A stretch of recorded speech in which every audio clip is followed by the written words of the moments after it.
Coalition of sailors against destructive decisions. Coalition of Sailors Against Destructive Decisions. This is about shipmates helping shipmates. And the fact that you will, at a moment of great stress and pressure, you put your hand out and say, hey, come on, take a step with me.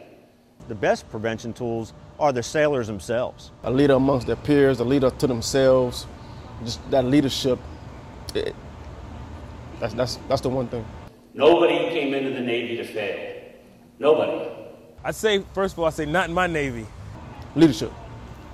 Leadership. because it affects everyone. This is grown by young sailors. This initiative started with young sailors.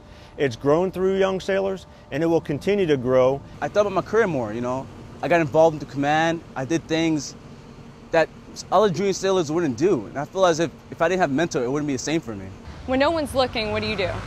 Are you going to make the right decision or are you going to make the wrong decision? Just strengthen yourself on a personal level, like educating yourself and keeping yourself aware so you can help your fellow sailors. Get involved. CSAT is international. Our Navy is international. We can have a positive effect across the entire world.